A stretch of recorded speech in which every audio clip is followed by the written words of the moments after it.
Okay, so this will be the part 2 of the lesson 3, academic reading strategies. Okay, just like what I've mentioned last time, we will be discussing logical fallacies. Okay, so ano nga ba yung logical fallacies? Okay, ano ba yung spotting flaws when it comes to logic? Okay, so when we say logical fallacy, okay, so it is an error in reasoning. Okay, from the word itself, logical fallacy. Fallacy means error, okay, or mistake. Okay, so logical fallacy is an error in reasoning, common enough, okay, to warrant a fancy name. Now, knowing how to spot and identify fallacies, is a priceless skill daw. It can save you time, money, and time and personal dignity rather. Okay, di ba sabi ko last time, there is another important skill, than of being a critical reader. Okay, so first you must learn not to spot flaws, di ba, in reasoning. Okay, so when it comes to reasoning, most academic writing tasks kasi requires us to make an argument. Okay, kapag meron tayong logical skill, okay, dapat meron tayong arguments or we know how to argue.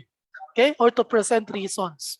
Okay, for a particular claim or interpretation you are putting forward. Okay, so you may have been told that you need to make your arguments more logical or more stronger. Diba, when it comes to creating an argument, dapat it is it's more stronger or more logical in its sense. Okay, and you have worried, okay, that you simply aren't a logical person. Okay, or wondered what it means for an argument to be strong. Okay, so minsan iniisip natin, okay, paano ba maging strong yung ating argument? So I am not that logically inclined person. Di ba tinatanong natin sarili natin? Okay, paano ba tayo magiging logically inclined as well as strong yung aking argument? Okay, so learning to make the best arguments, so you can still do it. Okay, because it is an ongoing process. It is not impossible to do. Okay, yung pagiging logical or being logical, any one of us can do that. Okay, but also with practice, of course. Okay, that is not instant, being a logical person. Okay, so it requires a lot of practice. Okay, so yung tinatawag nating arguments, it's composed of premises. Okay, so you are familiar with premises naman siguro way back on your high school. Later on, mababalikan natin kung ano yung logic and the premises and the conclusion of the logic. Okay, so when we say premises, these are the term for statements which express your reasons or evidences. Okay, and it arranged in the right way to support your conclusion, not the end, which is the main claim of interpretation you are offering. Okay, so in other words, pag sinabi natin fallacy, okay, so pag sinabi natin fallacy or fallacies, they are defects. Okay, defecto sila. Okay, they weakens the arguments. Okay, pinapahina nila yung arguments. Okay, so by learning to look for them, okay, in your own and others' writing, you can strengthen your ability to evaluate the arguments you make, you read, and hear. Okay, so kaya kailangan nating identify what are those logical fallacies. Okay, then paano ba natin sila ma-identify? Okay, in order for us to make our arguments stronger, okay, and clearer. Okay, and also valid. Okay, so when we say fallacies, rather, these are common errors in reasoning. Okay, nakalagay naman yan dyan. Okay, so that's how we define logical fallacy. Okay, and then you are going to avoid such logical fallacy. Okay, how are we going to avoid such logical fallacy? Okay, so let's get to it now one by one. So first, let's have this introduction and overview of what logical fallacies are. Okay, so kindly watch this for a while.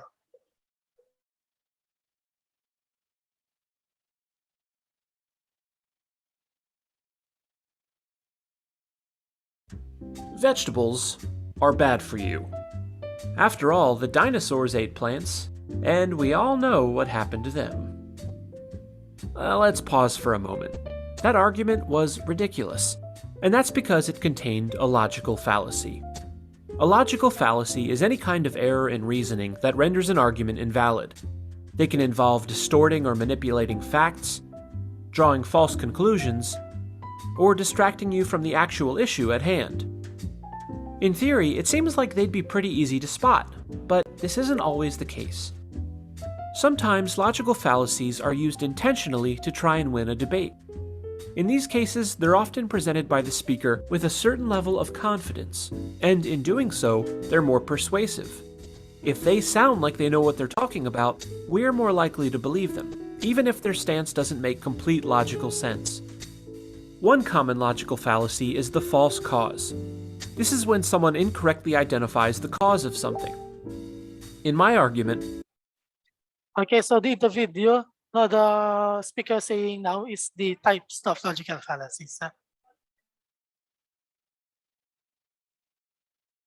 I stated that the dinosaurs became extinct because they ate vegetables. Now, while these two separate things did happen, a diet of vegetables was not the cause of their extinction.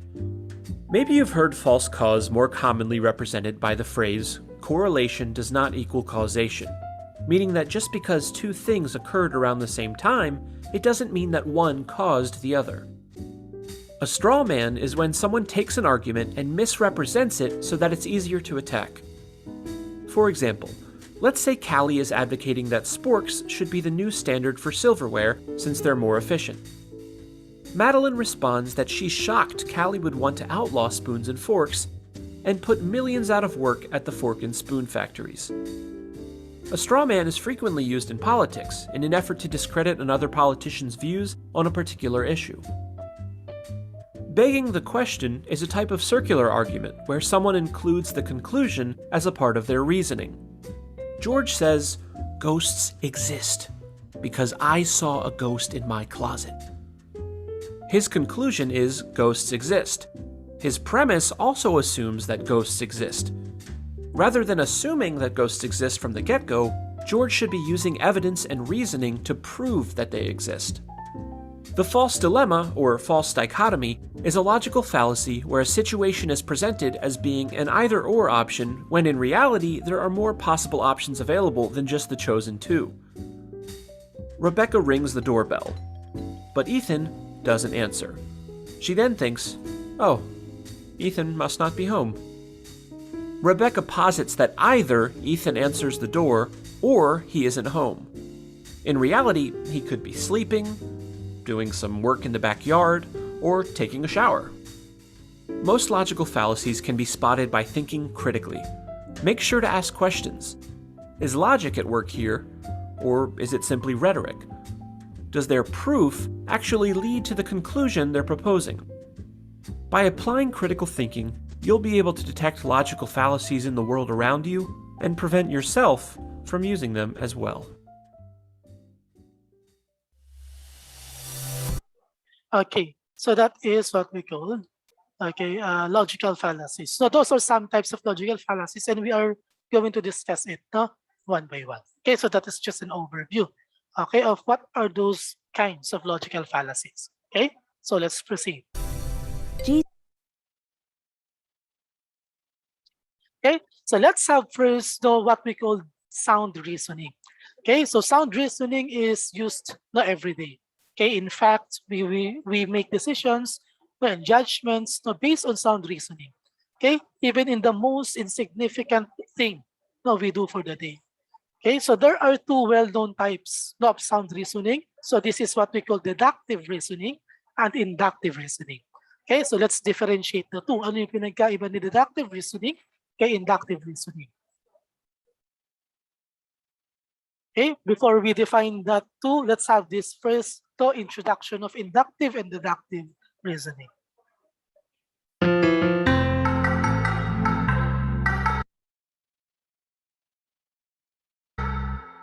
Let's conduct an experiment. Consider a basket full of mangoes. You want to check whether they are raw or ripe. One can find out by observing the mangoes individually. So we start the process. We pick up a mango from the basket and observe it. Let's say we find the mango to be raw. Then we pick up another mango from the basket, observe it, and find that that's raw as well. Based on this, many of us would conclude that all the mangoes in the basket are raw. What exactly are we doing here? We examined a couple of mangoes in the basket and accordingly arrived at a general conclusion. What is the conclusion? We generalize the idea by saying that all the mangoes in this basket are raw. So by observing a specific outcome of the experiment, we concluded the observation in a generalized form. This approach of reasoning from specific to general is called as inductive reasoning. Inductive reasoning is logically true, but may or may not be realistically true. What does that mean? Let's consider an example. Statement 1 says that the mango is a fruit, and statement 2 says the box is full of fruits. We try to draw a conclusion from these two statements.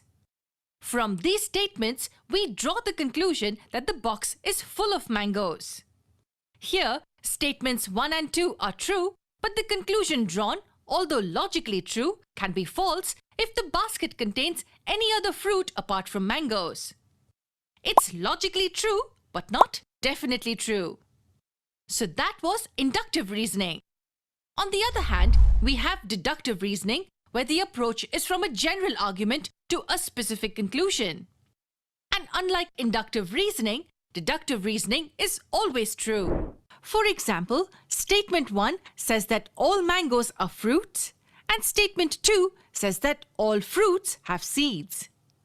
What conclusion can we draw from these two statements?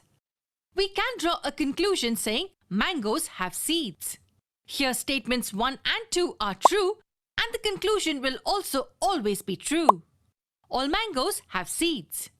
So the two examples give us a clear idea about inductive and deductive reasoning. Take a few seconds to review both the cases. Now, let's go back to inductive reasoning. Did you know that inductive reasoning is frequently used in mathematics? By observing the pattern that exists in a particular case, we induce a general conclusion from that outcome. The conclusion we arrive at based on inductive reasoning is called as conjecture. Conjecture is a hypothesis that has not been proven. Just because we observe a pattern in many cases doesn't mean it holds true for all cases. Conjectures must be proved for that particular case. To prove such conjectures, the principle of mathematical induction is used. Let's discuss about it in detail in our next video.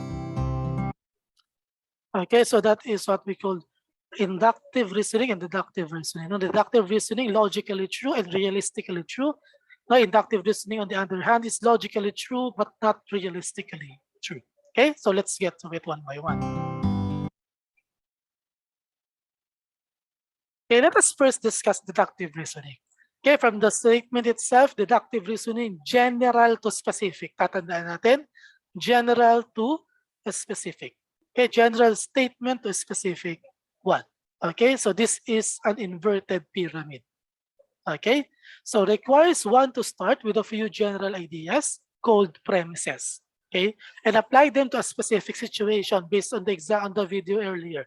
Okay, so those two statements first are the premises and then a conclusion at the end. Okay, so it do recognize rules, laws, theories, and other widely accepted truths, that are used to prove that a conclusion is right. So the concept of deductive reasoning is often expressed visually using a funnel. Okay, you know what a funnel is, di ba? Yung imbudo, kumbaga, in Tagalog. Okay, which narrows a general idea into a specific conclusion. Okay, tatandaan, pag deductive reasoning, general to specific, inductive reasoning is specific to general. Okay, so deductive reasoning in practice, the basic form of deductive reasoning is what we call syllogism. Okay, so kung saan meron tayong tinatawag na two premises that share some idea to support a conclusion. Kagaya nung sa example kanina. Okay, so ganito. So when we say syllogism, okay, this is deductive reasoning. It may be easier to think of the syllogism though as the following theorem. If A is equals to B and C is equals to A, then B is equals to C. Okay, that is syllogism. If A is equals to B and C is equals to A, then B is equals to C. Okay, theoretically. Now let's put it in an example. So deductive reasoning. So deductive reasoning, just like what I mentioned, general to specific. Yeah, general ideas to specific. conclusions. Okay, deductive reasoning in theory, when A is B, C is A, therefore B is C. Okay, in theory. Now let's put it into practice or example. Okay, let's say na ang inyong premise, all muscles are made out of living tissue. That's the first premise. Okay, that's true. Okay, all muscles are made out of living tissue. Okay, second premise, all humans have muscles. That's true again. Okay, when we say deductive, logically true and realistically true. Okay, so we have two premises here. All muscles are made out of living tissue. Now, all humans have muscles. Okay, so what will be the conclusion? Therefore, all humans are made out of living tissue. Okay, so that's how deductive reasoning in theory works. No, meron tayong format. Okay, we do have the premise and then the conclusion. Okay, so unlike in the inductive reasoning, there is no suggested format there. Okay, so all muscles are made out of living tissue. All humans have muscles. Therefore, all humans are made out of living tissue. Okay, just kindly take note that the above paragraph here states that the premises not prove the conclusion. Okay, not justify it. No, it do proves the conclusion. Okay, so deductive reasoning is meant not to demonstrate that the conclusion is absolutely true, not based on the logic of the premises. Okay, but hindi po lahat, okay, ay deductive reasoning. Let's say for example, okay, all musical instruments make sounds. That's the premise. Second premise, airplanes make sounds. Okay, tapos magkakaroon tayo conclusion, therefore, airplanes are musical instruments. Okay? So that is wrong. Okay? So mali po yung logic doon. Okay? All musical instruments make sounds. Airplanes make sounds. Therefore, airplanes are musical instruments. Okay? So it doesn't follow. Okay? So dapat tama po at logically true and realistically true all of the statements that we had in deductive reasoning. Okay, so titignan din po natin. Okay, hindi lahat ng gagawin natin doon ay tama. Next, so let's try this one. Okay, naandyan na pala yung sagot. Okay, so hindi ko na yan. Your boss is a Muslim, you will not take him to restaurant that serves only lechon because you know that eating pork is not allowed in faith. Okay, so kung gagawin natin siya deductive reasoning, it goes like this. Muslims do not eat pork. Okay, that is the premise. My boss is a Muslim. Therefore, okay, my boss or he does not eat pork. Okay, so that's how deductive reasoning works. So as easy as that. So when we say inductive reasoning naman, it uses a set of specific observations to reach an overarching conclusions. No, it is the opposite of deductive reasoning now. So a few particular premises create a pattern which gives way to a broad idea that is unlikely or that is likely true. Kanina ang deductive reasoning general to specific, ang inductive reasoning naman natin ay specific to general. Okay, so this is commonly shown daw using an inverted funnel. Okay, so pyramid na siya mismo, which we start from narrowing premises and expand it to a wider conclusion. So wala tong katulad na syllogism, hindi katulad sa deductive kanina na may format na syllogism, di ba? Na meron tayong two premises and then a conclusion. Okay, so magkaiba po sila. Okay, ganito naman pag sinabi nating inductive reasoning. So it's from specific observations to broad conclusions, so specific to general. Let's say for example, my neighbor's cat hisses at me daily.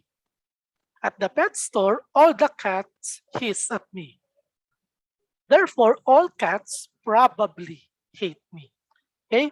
So just as deductive arguments are meant to prove a conclusion kanina, okay, yung deductive natin is to prove a conclusion, inductive arguments naman here are meant to predict a conclusion.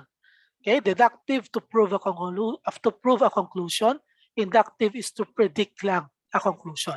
Okay, so meaning when it comes to inductive reasoning, they do not create a definite answer, not for the premise it has.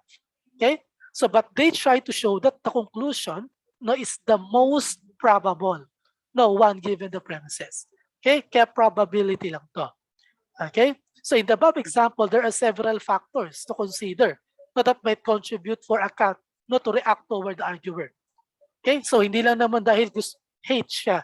Okay, di ba there are some factors pa pwede rin you can consider the deodorant or the perfume using by the arguer. Okay, and also the host, also kung magkaiba okay or iba yung pakikitungo no nung arguer doon sa cat no and so many factors to consider. Okay, but in the premise itself no sabi diyan, my neighbor's cat hisses at me daily. At the pet store, all the cats hiss at me. Okay, so therefore he concluded okay that all cats no probably hate me. Okay, so meaning it's just a prediction. It is not an absolutely true. It is not realistically true. Okay, but there will be a probable. No, this is possible. Okay, so the inductive argument is either considered weak, no, or strong, based on whether its conclusion is a probable explanation of the premises. Okay, yung conclusion natin dito sa ating inductive, masasabing weak or strong, depende kung connected siya doon sa premises. Okay, unlike in a deductive reasoning, okay, all of those no must be true from the premises to conclusion. Okay, that is to prove conclusion, and inductive reasoning is to predict lang no na conclusion. Let's say, for example, the cost of college has been increasing over the past several decades. No, therefore, okay, higher taxes on rich are probably the best way to help middle class America thrive. Okay, and then the other example, the past 5 Marvel movies have been incredibly successful at the box office. Therefore, the next Marvel movie will probably be successful. Okay, so once again, the reasoning on the left, no, the white one is weaker, no, rather than the black one. Okay, so on the left naman, the two statements made are likely true on their own. Okay, but the premise no, does not predict the second to be true. Okay, so since there is no obvious correlation between the two, the argument now is weak. Okay, in this white paragraph. Okay, wala namang connection. Okay, in the first premise to the second one. Okay, on the right naman, the premise identifies the pattern. Meron tayong continuation na tinatawag. No? So also the conclusion here provides a logical continuation, okay, of this pattern without exaggeration. Okay, kung yung past 5 Marvel movies daw ay kumita at naging successful in the box office, okay, therefore there will be a probability that the next Marvel movie will be successful as well. Okay, so yung argument na to, itong black paragraph here, no, is stronger rather than this one because there is no connection and continuation pattern in this first example rather than this second example. Okay, but pero kindly take note rather that with both deductive tsaka inductive reasoning, okay, a strong argument is not always true. Okay, so the conclusion for both deductive and deductive reasoning is only acceptable if and only if no, the preceding premises are acceptable. Okay, so magiging acceptable lang ang conclusion kapag acceptable ang premise. Okay, so meaning may connection sila. So fallacies in reasoning naman tayo. So enough no, for inductive and deductive reasoning. Now punta tayo sa fallacies in reasoning. Ano ba yung mga fallacies when it comes to reasoning? Okay, so a fallacy in reasoning makes an argument false or unreliable. So ito yung mga common fallacies in reasoning, namely hasty generalization, bandwagon, red herring, attack on a person, or either or reasoning. Okay, so let's get to it one by one. So when we say hasty generalization, from the word itself, generalization, we are generalizing. Okay, so this is reaching a conclusion no, without enough pieces of evidence or further studies. You should not use an isolated experience to make a general statement or judgment on something or someone. Okay, let's say for example, if you see a Chinese being disrespectful not to an old person, you should not say that Chinese people are disrespectful to the elderly. Hindi porket nakakita ka ng isang Chinese o isang tao no, who is disrespecting other people, you are going to generalize no, all of those kind of people. Let's say, for example, a Filipino, okay, disrespecting other people. Are you going to generalize that all people, all Filipinos are disrespectful to the elderly? Okay, so that is hasty generalization. You don't have enough proof, you don't have enough evidence, but you are generalizing the situation. Okay, by just seeing a portion of it. Okay, So hasty generalization may be the most common logical fallacy. Now, because there is no single agreed upon measure, no, for sufficient evidence. Okay, so again, pag sinabing hasty generalization, gine-generalize mo yung lahat. Okay, samantalang isa, dalawa, tatlo pa lang naman yung nakikita mo. Let's have another example. So this is a conclusion now based on insufficient or biased evidence. In other words, you are rushing not to a conclusion before you have all the relevant facts. Example, even though it's only the first day, I can tell this is going to be a boring class or a boring course. Okay? This is an example of hasty generalization. Sabi niya, even though it's only the first day, no, I can tell this is going to be a boring course. Okay, so in this example, the author is basing his evaluation of the entire course only on the first day. Okay, which is notoriously boring and full of housekeeping tasks now for most courses. Okay, so to make a fair and reasonable evaluation, the author must attend not one, okay, but several classes. Okay, and he can possibly examine book, textbook, talk to the professor, okay, or even talk to others who have previously finished the course. In order for the author to have sufficient evidence to base on a conclusion. Okay, hindi yung kakapasok mo pala ng isang araw or ng first day, you are now telling that this class is going to be boring entirely. Okay? So there are other factors. You can attend the class several times. Try to ask your seniors who have attended the class. Okay, try to look for a textbook before you can say that it is going to be a boring course. That is hasty generalization. Okay, you are generalizing it. Okay, kahit na isang beses ka pa lang nakakapasok. Okay, kahit isa lang yung nakita mong Chinese na hindi nagiging respectful to the elderly, you are generalizing that all of the Chinese people are disrespectful to the elderly. Okay, that is hasty generalization. Okay, we are coming up into a generalization or conclusion without without any evidences or facts. So we are rushing into generalization again. So that is what we call hasty generalization. Let's say, for example, some people vote without seriously weighing the merits of the candidate. Okay, example 2, people nowadays only vote with their emotions instead of their brains. Okay, so what do you think in these examples is what we call hasty generalization? Alin kaya dyan? Yes, Grace. Sir, yung example to po ba? Okay, very good. So hasty generalization in this example, or example 2, people nowadays only vote with their emotions instead of their brains. Okay, so they are generalizing all the people. Okay, so para maitama yung ating hasty generalization, pwede tayong gumamit ng mga tinatawag nating qualifiers, such as sometimes, maybe, often. Okay, so some people vote without seriously weighing the merits of the candidate.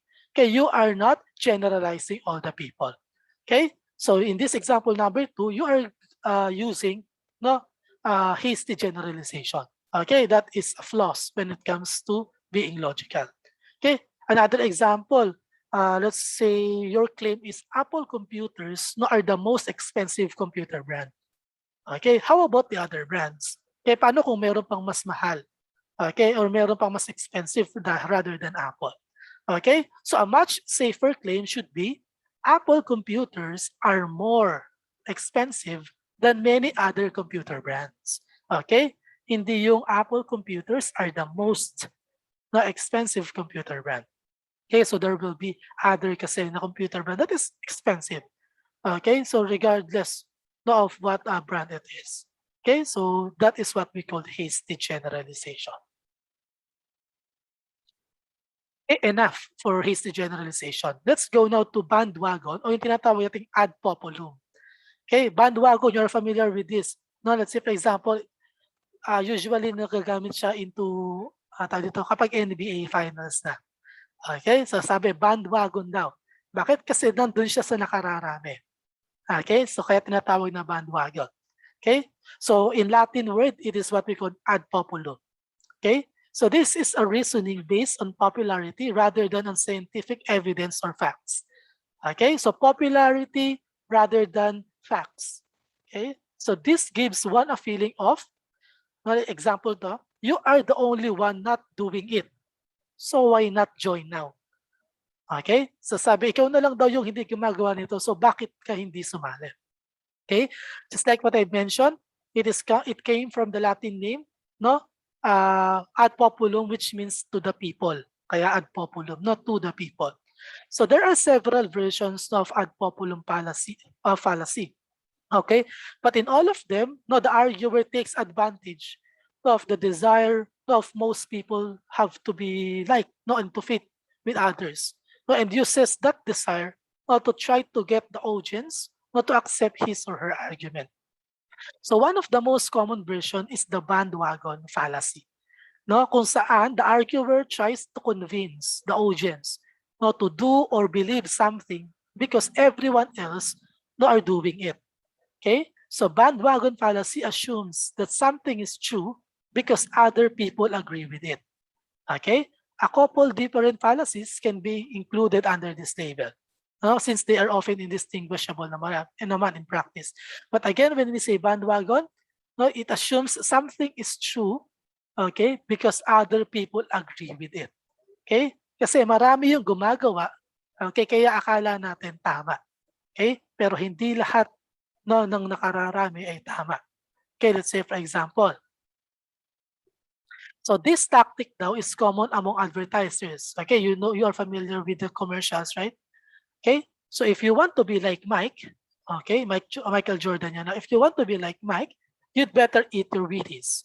No, drink Gatorade because that's what all the professional athletes, no, do to stay hydrated. Okay, another commercial. McDonald's has served over 99 billion. So you should let them serve you too. Okay? So that is ad populum. Hindi porkit tawag dito, tinatangkilik ng lahat, no, you are going to do it. Okay, popularly. So the form of this argument daw often looks like this. Many people do or think X, no? So you ought to do or think X too. Okay? So kung ginagawa daw siya ng nakararami, dapat daw gawin mo. Gawin mo din. Okay? That is bandwagon or ad populum. Okay? But there is one problem in this kind of reasoning. Okay? So one problem with this kind of reasoning is that, no, the broad acceptance of some claim or action is not always a good indication, no, that the acceptance is justified. Hindi porket ginawa siya ng marami, tama na. Diba? People can be mistaken. People can be confused. People can be deceived. Okay? Or they are even willfully irrational. Okay? So when people act together, sometimes they become even more foolish. Okay? So people can be quite gullible sa ganitong paraan. Okay? So parang uto-uto. No, and this fact doesn't suddenly change, no, when applied to large groups. Okay? So sinabi nating bandwagon at ad populum. Okay? So this is a reasoning kung saan, okay, you are basing on popularity rather than scientific evidences. Okay, pero again, hindi ibig sabihin na lahat ay ginagawa ito ay tama na yon. Okay, again, people can be mistaken, people can be confused, people can be deceived. Okay, so but that is bandwagon, no, or ad populum. You are choosing the most popular one rather than the right thing to do. Okay, let's say for example, if you were a true American, you would support the rights of people to choose whatever vehicle they want. Okay? So yung true American dito, no, is a tawag dito, concept, no, which is associated, no, sa time of war. Okay? Which is allowing people to buy any vehicle they want. No, even though there is no inherent, no, connection between the two. Okay, hindi porket tawag dito, talagang hindi porket all of the people, no, are buying, no, the vehicle, di ba, you are not considered to be a true American daw. No, if you are not if you are not supporting the rights of people, no, to choose whatever vehicle they want. Okay, so that is ad populum. No, kung doon lang tayo sa nakakarami, tumitingin. Another one, almost everyone daw at my school will be at the party Friday night.